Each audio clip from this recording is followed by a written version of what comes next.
안녕하세요. 옥동중 2학년 학생 여러분, 역사쌤 박진주입니다. 8-4 유럽세계 형성과 발전 마지막 시간, 세 번째 시간 배워보겠습니다. 자, 일단 크리스트교가 점점 확산되는 거, 서유럽 지역에서 확산되는 그 영향이랑 그 다음에 어떤 사건을 한번 배워보겠습니다. 프랑크 왕국 뒤에는 신성 로마 제국이라는 그 나라가 서유럽을 이제 지배를 하고 있었는데, 이 서유럽에서는 크리스트교가 정말 하나의 종교이기도 했었고, 생활을 하면서도 이제 크리스트교가 밀접한 관련이 있었어요. 태어날 때 이제 세례를 받기도 하고, 죽을 때 장례식도 그렇게 크리스트교에 의해서 지내다 보고, 그 다음에 매주 일요일마다 이렇게 미사를 보내러 이렇게 교회를 가고 그랬었으니까, 그러니까 굉장히 생활과 밀접하게 연관이 되어 있었는데, 근데 크리스트교 성직자들은 점점 시간이 지날수록 세속화됩니다. 이거는 무슨 말이냐면은 세상의 풍속에 물들어간다라는 뜻이거든요. 그래서 이 봉건제가 점점 확대가 되면서 땅을 받은, 왕으로부터 땅을 받은 봉신들 중에서는 힘이 센 기사도 있겠지만 성직자들도 땅을 받았었거든요. 그렇다 보니까 그런 세상의 풍속에 물들어가면서 점점 부패를 해요. 그러다 보니까 뭐 개혁운동 같은 것도 있고 그랬었는데, 어쨌든 이때 교황이 어떤 사건을 일으키는데, 성직자들을 임명하는 권리를 원래는 황제가 가지고 있었거든요. 그런데 교황이 그거를 태클을 거는 거예요. 성직자면은 당연히 교황이 임명해야 되는 거 아니냐, 왜 너희 황제가 임명을 하느냐 라고 하면서 이 임명권 나한테 줘 라고 하고 얘기를 하는 거예요. 그런데 이때 신성 로마 제국의 황제였던 하인리히 4세가 그거를 듣고 거부합니다. 왜냐면은 아까 말씀드렸다시피 왕이 혼자서 모든 땅을 다스릴 수가 없으니까 그 땅을 자기 봉신들한테 나누어 주는데, 그 봉신들 중에는 성직자도 있다고 했잖아요. 그러니까 황제 딴에는 자기 땅을 이제 주는 건데, 자기 신하한테 믿고 주는 건데, 신하의 개념으로 주는 건데, 그런 성직자 임명권을 교황이 가져가 버리면은 황제는 어이가 없겠지. 그래서 거부를 했겠죠. 근데 그걸 듣고 교황이 황제를 파문합니다. 너 내 말 안 듣네? 그럼 알았어. 너 죽어서도 천국 못 가. 하면서 그런 원래 크리스트교에서는 책이 있는데 사람들 이름을 쫙 적어놓은 책이 있어요. 그 책에 이름이 딱 적혀 있어야지 죽어서 천국으로 간다, 뭐 이런 개념이 있었는데, 그 책에서 이 황제 이름을 파내버립니다. 지워버려요. 그러니까 그렇게 파문을 하고 나니까 다른 신하들이나 백성이나 다 황제를 믿지 못하게 되겠죠.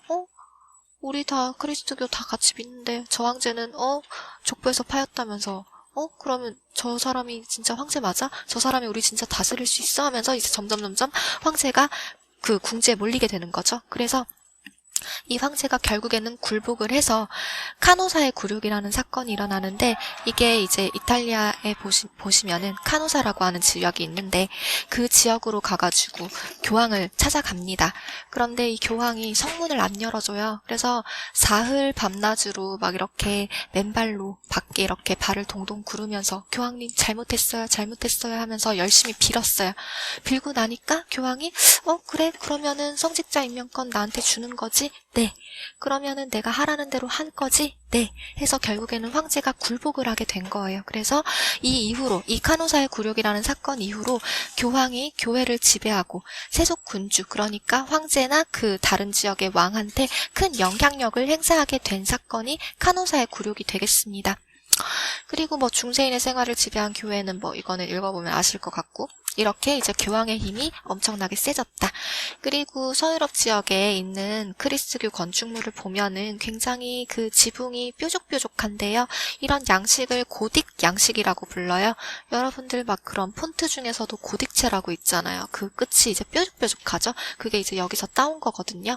그래서 이 뾰족뾰족한 탑을 첨탑이라고 부르고요. 이 내부 장식으로는 스테인드 글라스, 그러니까 셀로판 유리 같은 걸로 이제 예쁘게 장식을 한 이런 양식이 이제 서유럽에 있는 건축 양식이 되겠습니다. 그 다음에 이제 대표적인 두 번째 사건이 십자군 전쟁인데요. 원래 이제 서쪽에는 서로마 제국이 일찍 멸망을 하고 프랑크 왕국이 있었고 그 뒤에는 우리가 아까 언급했던 신성 로마 제국이 있었다 했잖아요. 동유럽 쪽에서는 그러니까 동로마 쪽에서는 우리가 저번 시간에 배웠을 때 그쵸. 비잔티움 제국이 있었다고 했어요. 그래서 그 비잔티움 제국이 땅을 이제 밑에 있는 그 예수가 그리스도교를 이렇게 만들었던 예루살렘이라고 하는 도시까지 쫙 가지고 있었는데 이슬람 세력이었던 셀주크 튀르크라고 하는 나라가 이 예루살렘을 점령해버리고 비잔티움 제국을 압박합니다. 그래서 이때 당시에 비잔티움 제국은 강하지 않았기 때문에 거의 이제 쇠퇴의 길을 걷고 있었기 때문에 도저히 얘네들을 막을 수가 없어요. 그래서 비잔티움 제국 황제가 로마 교황한테 헬프를 칩니다. SOS, 도움을 요청합니다. 도와주세요. 하니까 교황이 이때 귀가 팔랑팔랑하죠.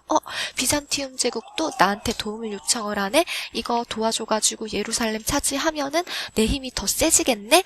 해서 이제 서유럽 지역에 있는 사람들을 막 이제 전쟁 한번 가보자 라고 이제 이렇게 설득을 한 거죠. 그래서 이때 기사나 농민이나 상인들이 호응을 했는데 이 전쟁이 엄청나게 오래가요.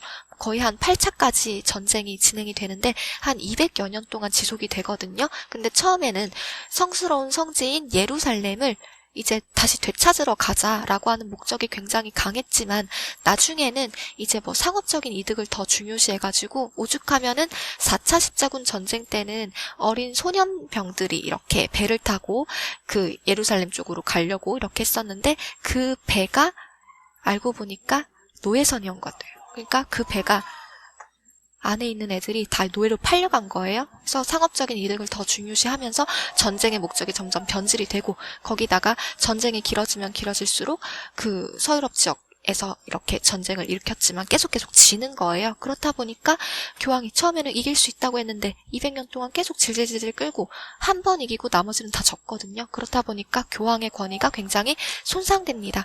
거기다가 기사들이 계속 이제 전쟁을 하러 가잖아요. 그럼 계속 지니까 계속 죽겠네. 그렇다 보니까 봉건 제후라던가 기사 세력이 굉장히 약해집니다. 그리고 이제 상업적인 이득을 더 중요시했기 때문에 이제 예루살렘 지역이라던가 동쪽 지역으로 가는 루트가 뚫리게 되면서 지중해 무역이 다시 활발해지고 상업이 발달하고 도시도 발달하게 됩니다. 십자군 전쟁의 결과입니다. 자, 일단 이 역사탐구에 있는 내용은 그 십자군 전쟁에 가자고 교황이 설득하는 내용이거든요. 그래서 1번 한번 볼게요. 교황이 십자군 전쟁을 일으킨 이유.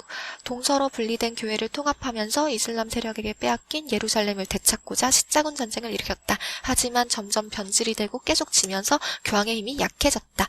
그리고 이제 지중해 무역이 발달하면서 도시가 성장하더라. 해서 도시가 점점 성장을 하는데 이거는 이제 상업과 수공업이 발달하고 무역이 활발해지면서 생기는 게 이제 도시가 되겠죠. 그리고 장원이 붕괴합니다. 왜냐면은 상업과 도시가 활발해지기 때문에 발달하기 때문에 폐쇄적인 태어나가지고 한 번도 벗어날 수 없는 이사를 갈 수 없는 그 땅에서 이렇게 계속 농사를 짓느니 그냥 도시로 탈출해가지고 거기서 상공업 이렇게 하면서 돈을 벌면서 사는 게 훨씬 더 자유롭고 편하겠죠. 그렇다 보니까 장원이 점점 붕괴가 되는데 오죽하면은 영주도 그 곡식을 세금으로 걷기보다는 돈을 걷기 시작합니다. 돈이 오히려 더 이익이었기 때문에 그래서 세금을 점차적으로 그 돈으로 걷었다고 해서 금납파라고 부르고요. 그리고 장원이 해체되는 또 다른 사건이 흑사병이라는 그 병이 있어요. 전염병인데 그때 당시에 서유럽에서는 위생관념이 굉장히 없었기 때문에 화장실이 없었어요. 그래서 사람들이 막 하이힐을 신고 다니는 것도 이제 똥을 받는 걸 피하기 위해서 그런 높은 힐을 신었던 거고 막 향수가 그렇게 발달한 것도 사람들이 하도 목욕을 안 하니까 그런 냄새를 없애려고 막 이렇게 칙칙 뿌렸던 건데 이 흑사병이 그 쥐한테서 그런 바이러스 같은 게 옮겨져가지고 유행을 하는 거였었거든요. 그래서 이때 어마무지하게 그 서유럽 사람들의 3분의 1 이상이 죽어나갑니다. 그렇다 보니까 일할 노동력이 없게 되겠네요.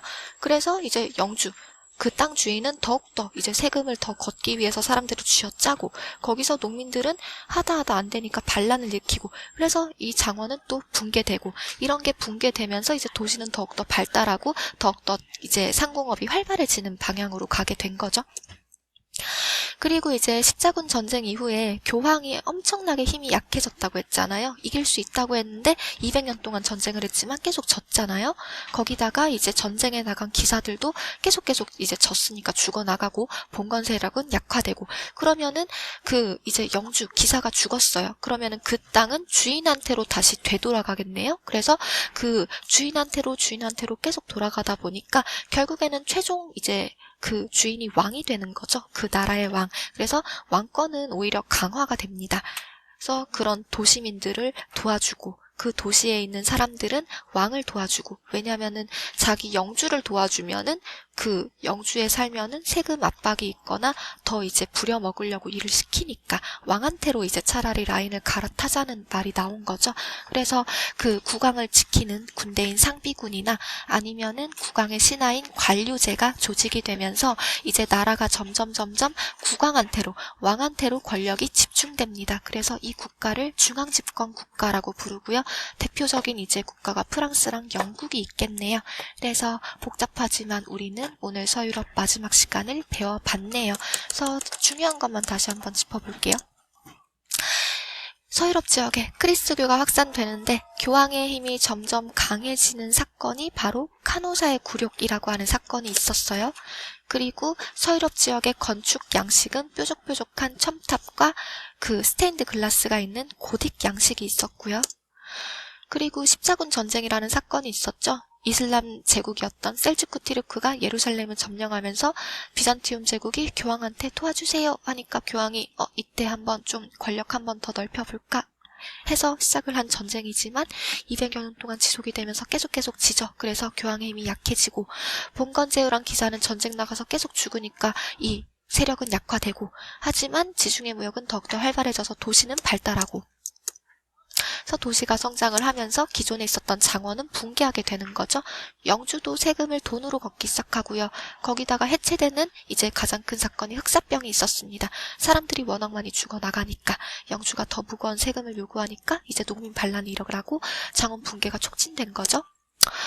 그리고 이렇게 기사들이 죽고 영주들이 죽어나가면서 이제 그 땅이 다시 회수가 되는데 그 땅의 최종적인 주인이 국왕이라고 했어요. 그래서 이 국왕권이 강화되고 교황권은 쇠퇴하고, 그렇다 보니까 이 국가가 권력이 점점 국왕한테로 집중이 되니까 이런 국가를 중앙집권 국가라고 불렀어요. 그래서 대표적인 나라는 프랑스랑 영국이 있더라 까지였습니다. 궁금하신 점은 이제 질문하시고요. 수고 많으셨습니다. 사랑합니다.